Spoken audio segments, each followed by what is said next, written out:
So again, research is finding answer to a question, and then two is your interest and you define the problem. What is the problem that I'm having? Now let's apply this to spiritual life. What's an example of a topic that you would be interested in learning in spiritual life? We're not going to explore it all the way. We're just talking about research and how to do it. But what topics do you guys have in mind that you would be interested in learning about? Spiritually. Naturally.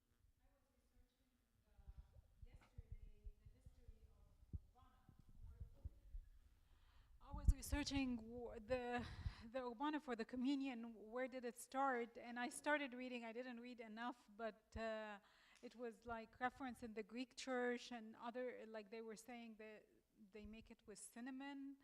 And then I went on Amazon. I was like, can I get it? But that's something I would want to read about the history. When did it start? How it was made? Is it the same form we have today or not? Okay.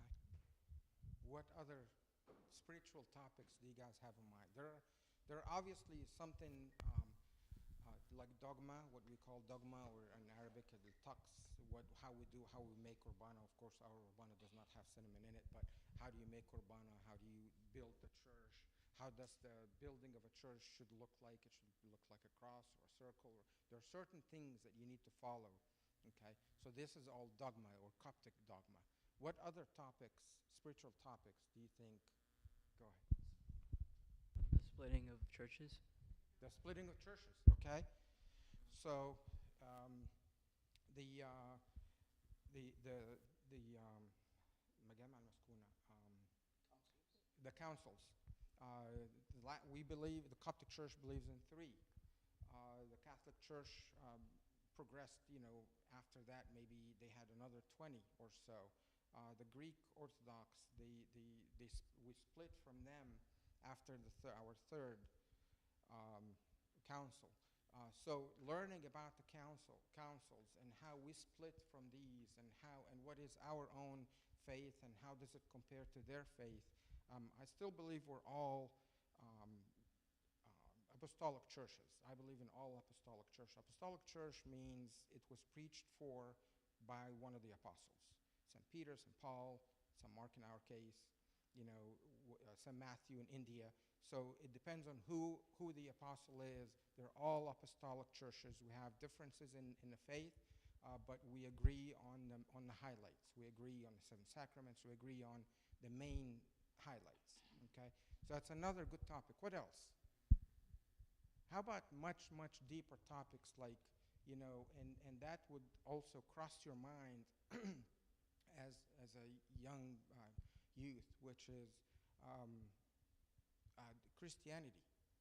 We have multiple faiths now. We have multiple, not just different types of Christianity, but we have Christianity, we got Islam, we got atheism, we got, all these different types. How do we know we are the correct faith? How do we know we are it? How do we know there's a God? You're going to be hit with these questions at school, at college. There are going to be questions questioning your faith. Why is there a God? That would be a topic that we can talk about next week. Okay? Why is there a God? Why do we believe in a God? There's a lot of answers around you.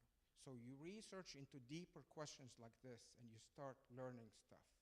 So again, the basic idea of research is you have a question, you research it deep enough, and you find answers. Okay? So that's step one, is to find the question. Then pray for help from God to open your eyes and mind to learn and understand.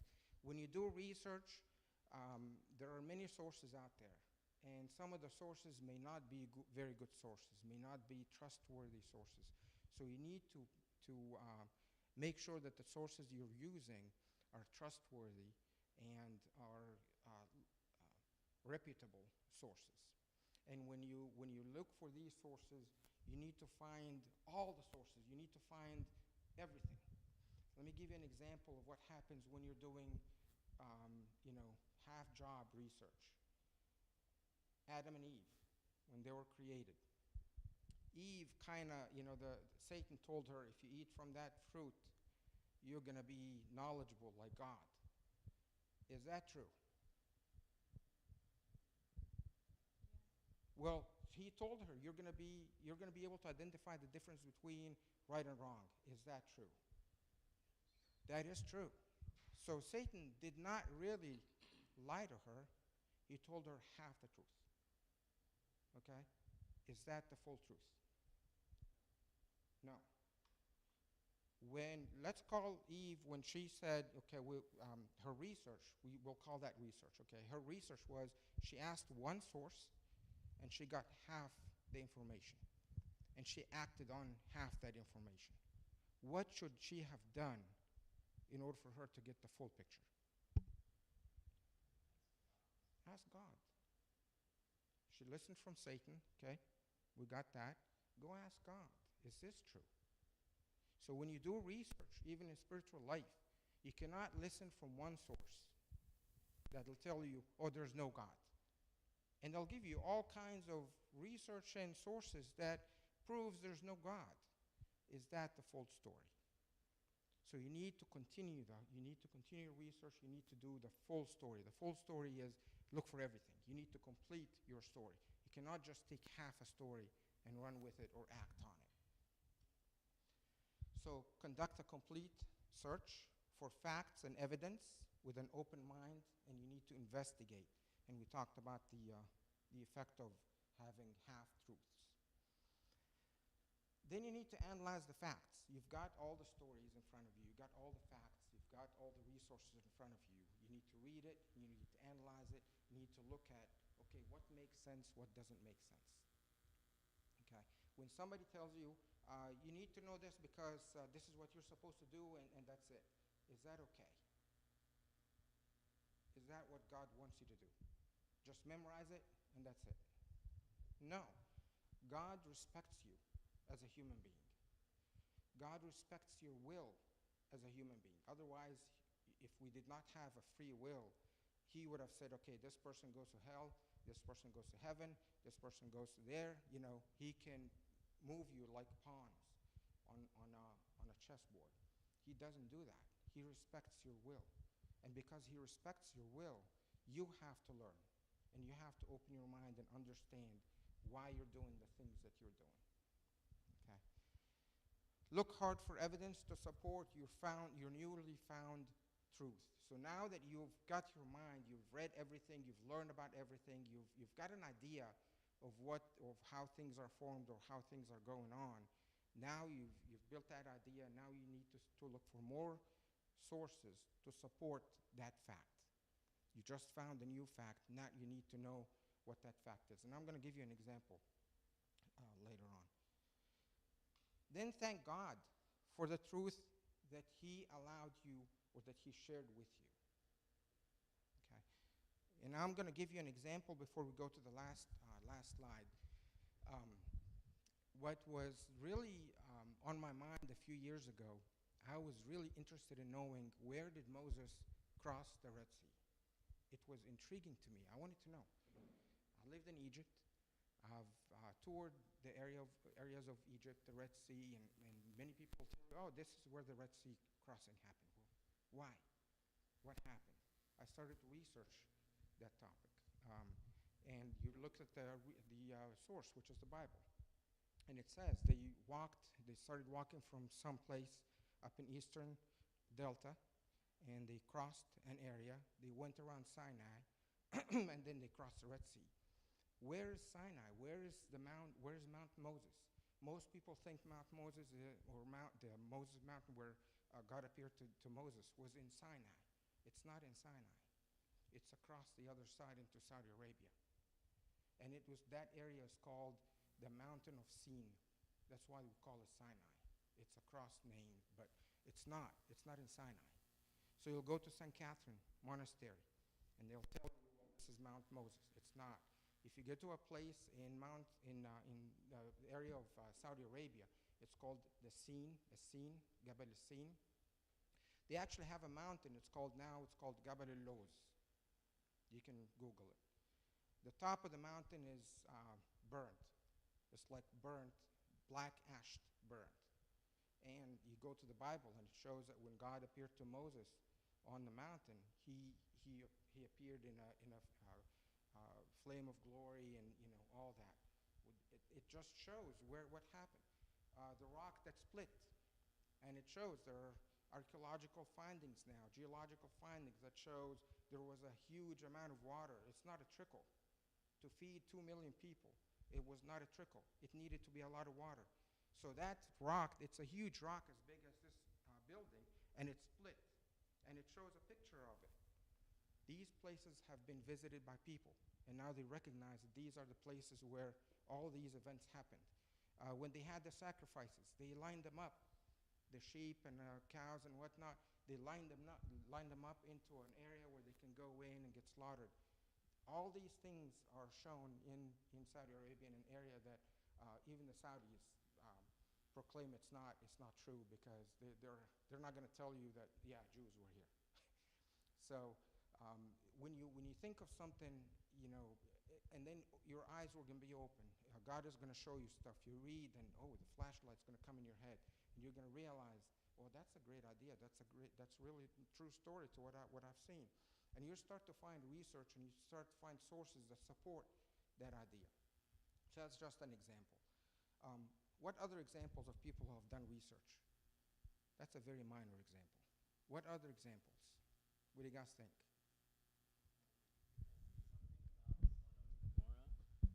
Where they found like the whatever was sent down, the brimstone and sulfur on the floor, in a specific area in the desert. So I think that's one thing, but I need to look back into it. Yeah, I've seen that as well. Yeah, they have an area where it's called Jabal al-Golgotha. Do you guys remember what Golgotha was? What is that? Where Jesus was crucified, right?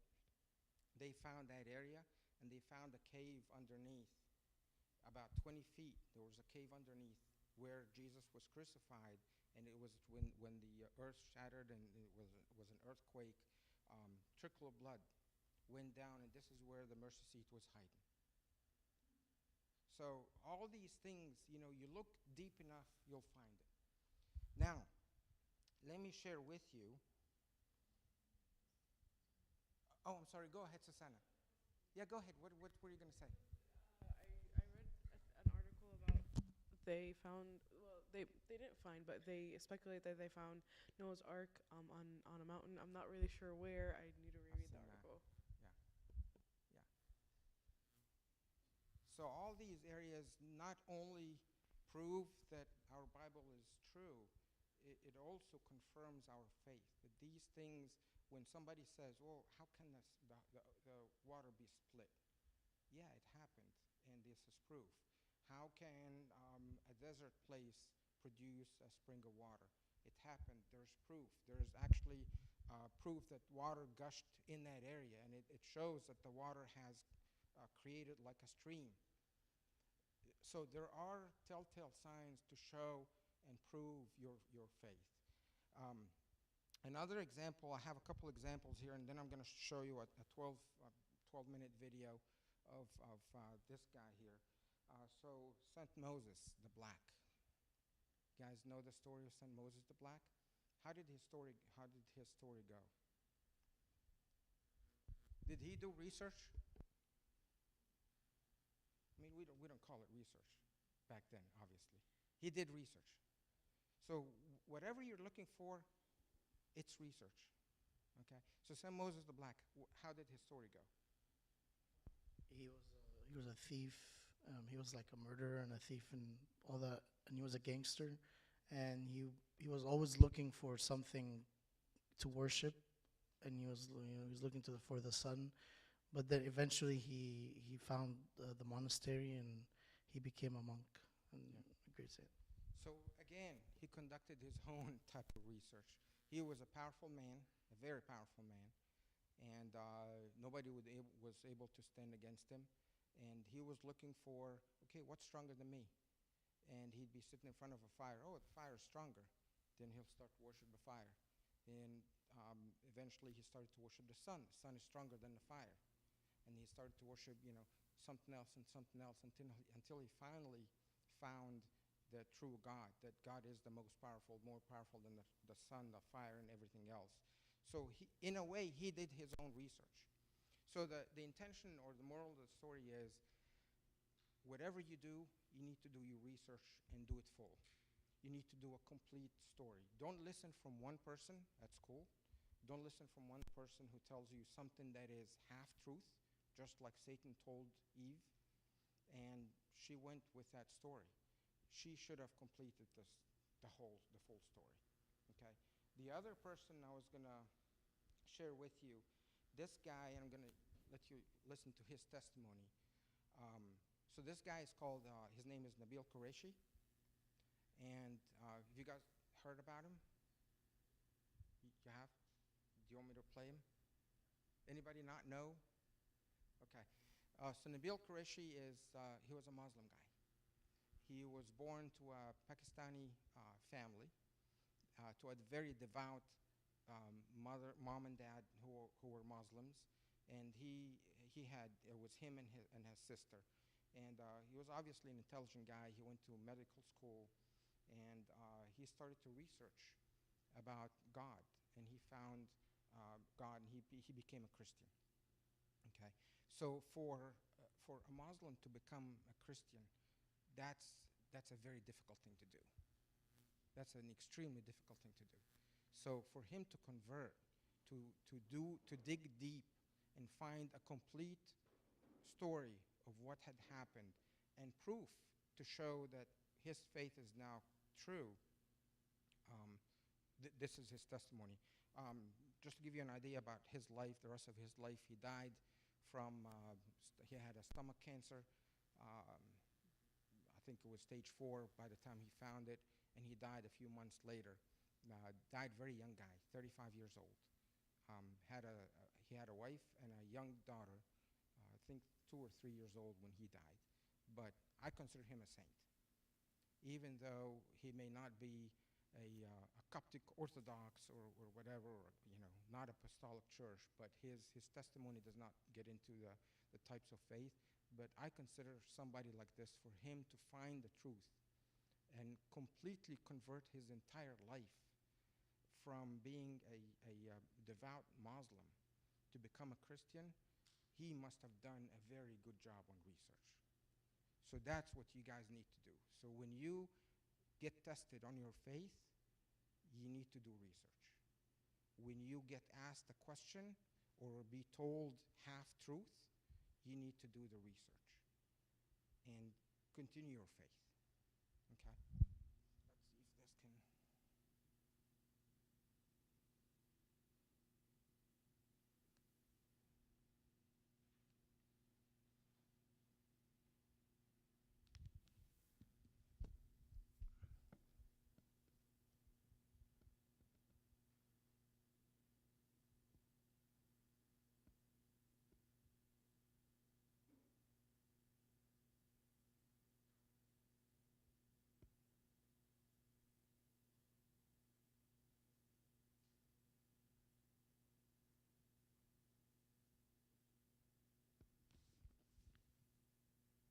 John?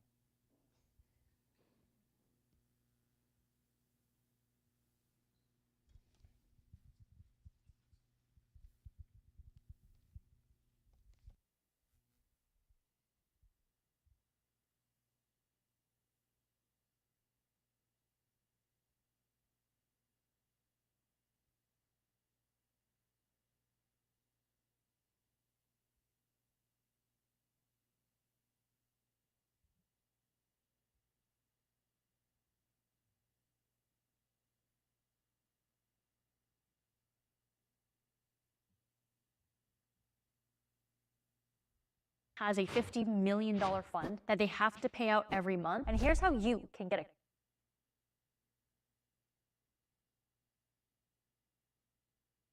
Now, my family is a very, very devout family. My mother was the daughter of a Muslim missionary. So they used to call them da'is. They still do. And a da'i is someone who spends his life inviting people to Islam. My grandfather spent his life in Indonesia preaching Islam in the jungles. And so My mother then, being the daughter of a devout Muslim missionary, when she came to the United States, was ready to raise a family that was also very devout. And so when I was born, my mom taught me how to live a devout Muslim life. At a very young age, I was taught many sections of the Quran. The last 7 chapters of the Quran I had memorized in Arabic by the age of 5. My mother had taught me, Nabil, you need to be prepared against Christianity. You need to know why Islam is true. And if anyone ever asks you why Islam is true, you need to be able to give them reasons to defend your Islamic faith. But you also need to be able to challenge people and show them why Christianity is false. From 1 Peter 3:15. Always be ready to share a reason for the hope that lies within you. And the first time I met a Christian who was ready with that was in college. So I've already decimated the faith of a lot of people going up to college. And then I get to college, very confident in myself, and I meet a friend. Now, this friend and I were out on a public speaking and debate tournament, and we were sharing a room together, and I saw him one night reading the Bible. And I thought, okay, this will be fun. Let's take down another Christian. It'll be amusing. And so I look at my friend, his name was David. I said, David, do you realize that book you're reading is not trustworthy? It's been corrupted over time. And that's where we get the KJV. It's a translation of a translation of a translation of a translation of a translation, which is why you have the KJV, the NIV, the ESV, the NASV, the who knows what V. You got so many versions of the Bible. How can I know which one's actually the Word of God? Now that had worked on many Christians, and I was ready for him to crumple under the weight of my argumentation. We have in our possession over 10,000 Latin, Coptic, and Syriac translations of the early Greek New Testament manuscripts. And he said if we didn't have any of those translations, we have over 30,000 quotations of the New Testament from the early church fathers with which we can reconstruct virtually the entire New Testament many times over again. Nabil, we know with certainty the message of the original New Testament. And so from that point on, David and I start arguing about these things, but we do it in a pursuit of truth. In fact, we start arguing so much that we decide to start signing up for classes together so we can sit in the back and argue with each other the whole time. We became best friends. And in that, I knew that David would take a bullet for me. And when you can trust someone and they share the gospel with you, it makes a huge impact and you'll listen to them. So that friendship was absolutely critical in order for me to begin to hear the gospel. And it took a long time. This wasn't an overnight event. But after about a year, I came to the conclusion, all right, the New Testament manuscripts are reliable. So I went back to David and I said, all right, David, I see that the New Testament is reliable, but I don't see Jesus claiming to be God anywhere in the New Testament. Now keep in mind, this is the biggest sticking point for Muslims, because like I said earlier, Muslims believe that Jesus is the Messiah. Muslims believe that Jesus was the most miraculous man who ever lived. Some Muslims believe he's the only sinless prophet, truly sinless prophet who ever walked this earth. But the moment you say Jesus is God, in a Muslim's eyes, you are committing the worst blasphemy you could ever possibly commit. The Quran says very clearly, chapter 4, verse 171, as well as chapter 5, verse 72, that if you believe Jesus is God, you will go to hell. John chapter 1, verse 1 says that Jesus is God. Don't have to go too far. In the beginning was the Word was with God, and the Word was God. What is the Word? You go down to verse 14. The Word became flesh and dwelt among us, and we beheld His glory. So the way I defended that was by saying, well, Jesus isn't saying He's God here. This is John, the author. I want to see Jesus say He's God. Then as you go through the Gospel of John, you see things that Jesus says, like in John chapter 8, verse 58. And Jesus' response is, Amen, Amen. Before Abraham was born, I am. Exodus chapter 3, verse 14. Where God tells Moses that his name is Anohu, I am. But I will tell you this, the culmination of Mark's gospel, the very first gospel ever written, is Mark 14:62. And in this one verse, Jesus makes 2, if not 3 references to the Old Testament, saying, I am the God of Moses, I am the God of Daniel, I am the God of David. And he does it so clearly that the high priests immediately tear their robes and say, you have heard the blasphemy, what shall we do? So Jesus claims to be God. Now imagine what this is doing to my mind, because I as a Muslim have now come to the conclusion that the New Testament is reliable, and in that New Testament I'm seeing Jesus claim to be God. What is the thing that would make the core of Christianity true? And I found it in Romans chapter 10, verse 9. Paul says, if you confess with your mouth that Jesus is Lord, and believe in your heart that God raised him from the dead, you will be saved. Jesus has to be God, he has to die on the cross, and then rise from the dead for Christianity to be true. But if that man then says, no, wait, watch, I will be killed, and on the third day I will rise from the dead, and that's my proof for you that I am God. But as I investigated the evidence surrounding Jesus' death, I came to the conclusion that the evidence pointed uniformly to the fact that Jesus rose from the dead. Now, there's something very profound in that, because as a Muslim, the Quran doesn't even let you believe that Jesus died on the cross. The death of Jesus is the most solid fact regarding his life, historically speaking, and that alone challenges the truth of the Quran. And as a Muslim, I had to really wrestle with that. And then I have all this evidence that he actually rose from the dead. So, by the way, this has taken 3 years of friendship with David to get to this point. Not an overnight quest. Oh, well, why don't you accept the gospel then? And I said, David, it's because I'm 100% sure in Islam. Even if I'm 80 to 85% believing in the case of Christianity, the case for Islam is stronger. And he looked at me and he said, Nabil, you haven't even looked critically at the case for Islam. He says, test it to the same degree you tested Christianity. The same level of skepticism, apply the same historical criteria, and then tell me what you end up with. And as I began to investigate each and every single one of these claims, again, with the same critical eye that I used on Christianity, it began to crumble. Now, this is when my world fell into crisis. Because I couldn't just all of a sudden accept the gospel. If I were to do that, then I would be bringing tremendous shame upon my family. And it's not just me who's going to be looked at with shame from my family. My family, my mother and father, who spent their whole lives pouring into me, if I become a Christian, I'm bringing shame to them, and I drag their reputation through the mud, and now their lives are destroyed because of my decision. As I'm driving to school, I say to God, God, I know what I need to do, but I need time to mourn. I need time to mourn. And by the way, I'm just crying. I'm just losing it in the car. Not a good state to go to school in. So I go back to my apartment, and I don't know what I'm doing. So I pull out the Quran and the Bible, and I say, God, just give me comfort. And I open up the Quran, and I start reading it. For the first time in my life, I start reading the Quran, not for liturgical reasons, but for personal guidance. And as I'm looking for comfort, I realized there is not a single verse in the Quran designed to comfort a hurting man. Not one. And so I realized this book didn't even apply to my life, and I put it away. And I turned to the Bible.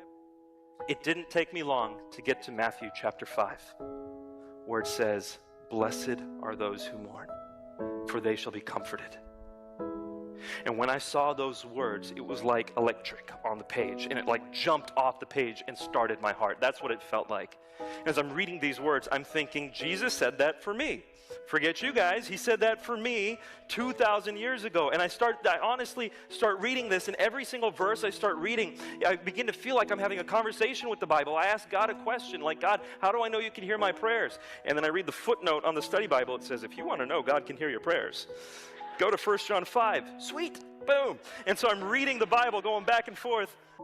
See, I had all the evidence that I needed. I had all the spiritual guidance I had asked for, and now I had emotional comfort through the Word, knowing it was the Word of God, but I hadn't proclaimed. I looked at God and I said, God, if I do this, though, I have to give up my family. I'm Matt, food scientist and head of R&D at Mudwater. Here's 5 things to ask when shopping for a mushroom product.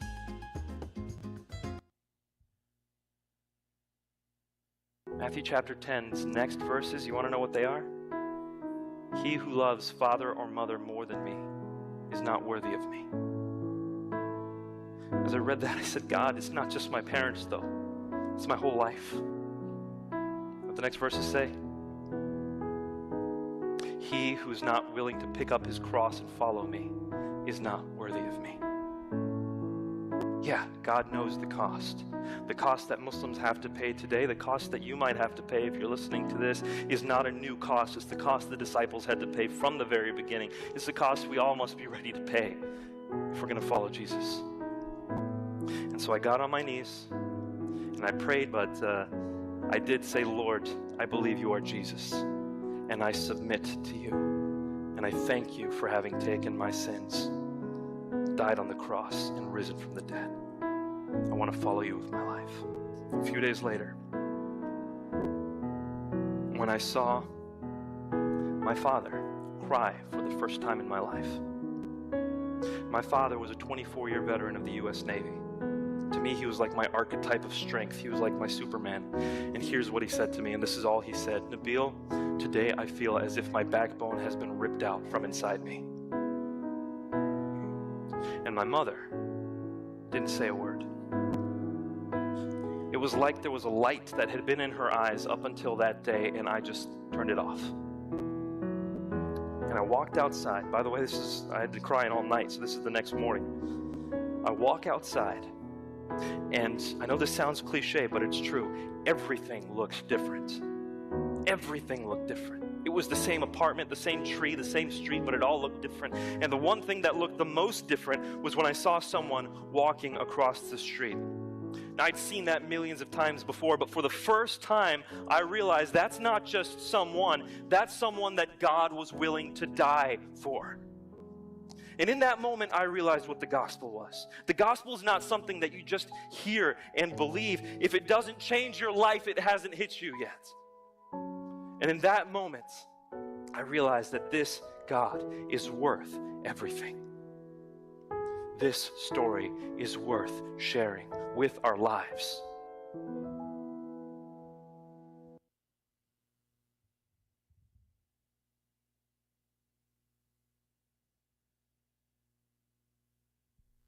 When I was a kid, my mom used to pray for me.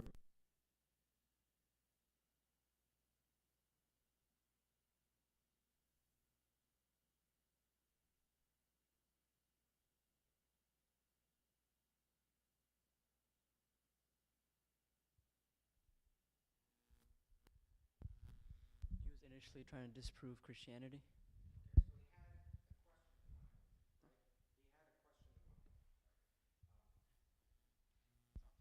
He had a question in mind to research, investigate, and then what's the next step?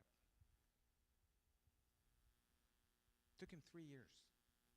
He looked deep. He searched wide and deep for the truth. What else did he do?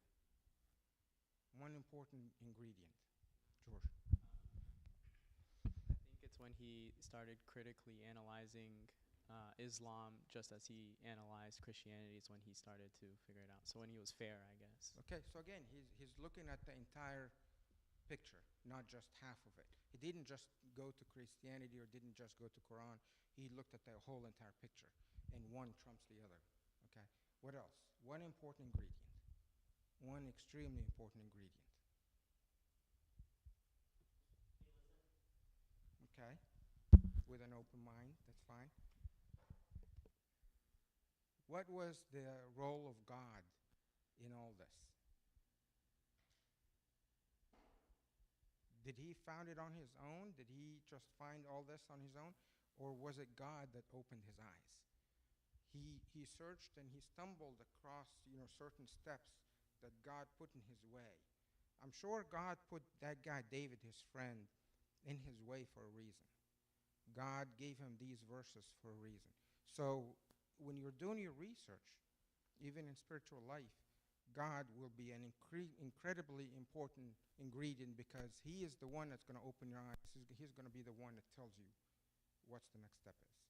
So that is a major ingredient in this story. Okay, and then what? What else did he do? He acted on it. Okay, when you act on it, you have to sacrifice. So in his story, He had to sacrifice his even mother and father. He had to sacrifice his history. He had to sacrifice his community and everything. So when you find something, when you find the truth, there is going to be some hurt. It's not going to come easy. There is going to be some sacrifice. There is going to be some pain involved. Just like typical research. In doing research, you incur some pain. Okay? Any questions about what we talked about today? Comments? George?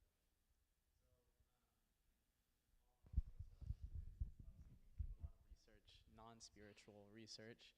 And so when it comes, for me at least, when it comes to spiritual research, I feel like I'm a little burnt out when it comes to like reading and stuff. So when somebody comes and asks me about a critical question, what I tend to do now is just say, just look into it yourself and you'll find the answer. So is that, I don't want to say sin, but is that like a disservice to God if I just say, you guys look into it and you'll find it? I mean, of course, I cannot tell you what's in and what's not. I'm not going to judge, I'm not judging because I simply don't know. But when you are prompted with this question, is it something that interests you to know?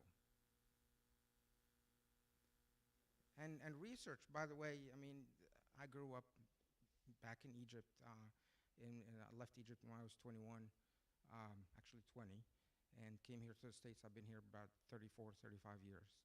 So when I grew up in Egypt, 20, 21 years old, that's your age, that's when we had, in your ideas, we had our own ideas.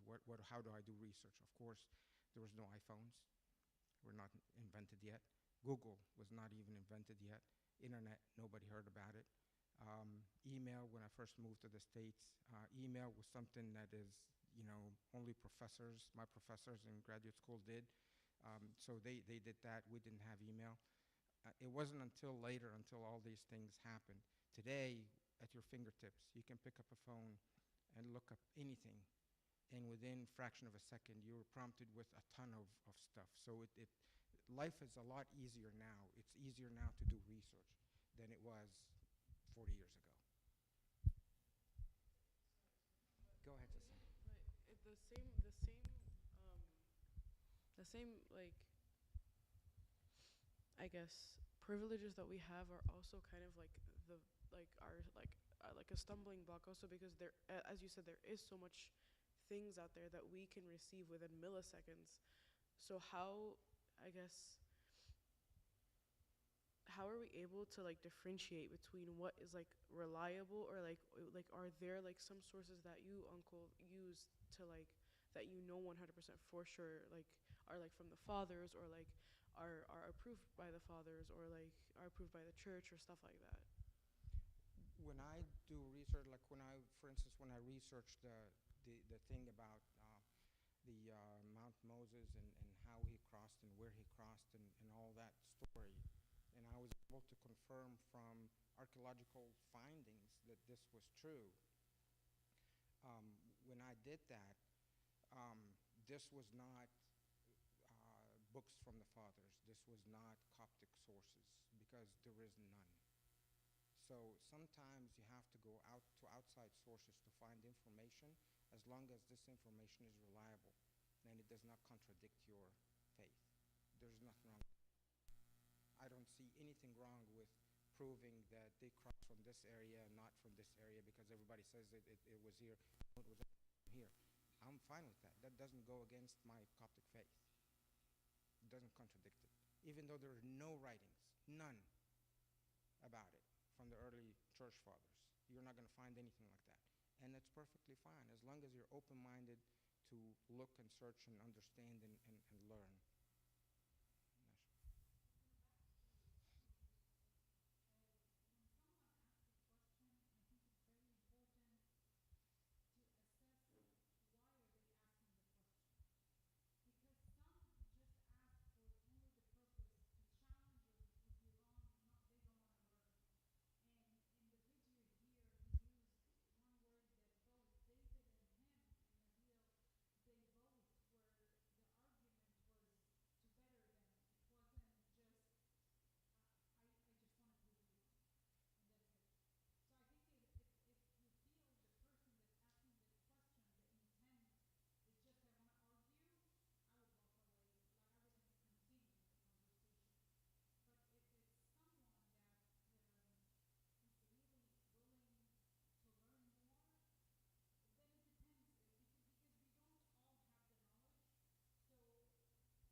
because a lot of people thought, read the Bible, it says Mount Sinai. And Mount Sinai is in Peninsula of Sinai. So people think it's in that area. They may have passed by that area, but this is not where Mount Sinai was, or Mount, because there's another area in Saudi Arabia just across the Red Sea from that area, and it's called the area of Sin, which is very similar to Sinai, S-I-N, S-I-N. So it's very similar. So I could see why there could be a confusion. But none of the stories that was told in the Bible was evident in the Sinai Peninsula. They crossed onto the other side. They actually crossed the Red Sea into the other side. And I even went as far as, not only just these sources, I also looked at where's the terrain of the underwater. How does it look like? And I found an area that is like, they said it was a natural bridge. It was a created natural bridge 3,000 years ago, and this is where they crossed. And now, of course, more. And you'll find a lot of resources like this. I tried to find who was the Pharaoh, because in the Bible it always says the king of Egypt is called Pharaoh. All of them are pharaohs. Which one? They're all pharaohs. Which one? I wanted to know. The misconception was Ramses II. It wasn't. Ramses II didn't come until probably quite a bit of years after that, maybe 120 years after that. This all happened in the 18th dynasty, that ended with Tutankhamun. This was the end of the 18th dynasty, the 19th century. So this all happened in that era.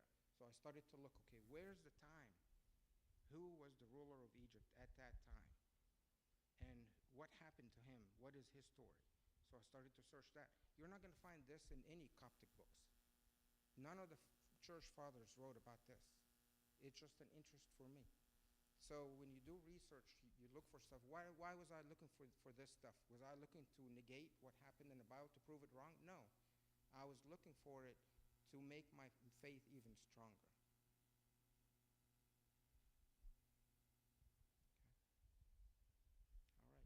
I'm pretty much done. So Abuna Tobia asked me to talk again next week. So I'm not sure. I have a topic in mind to talk about, and that is there's a very good apologetic. His name is Frank Turek. I listened to him and his stuff, his material, and he talked about the case for negate atheism. Why atheism is not a true story, and he has a very compelling evidence or compelling story to tell by numbers like 1 to billion. So I can talk about that if you want next time. You guys would be interested in something like this? Okay.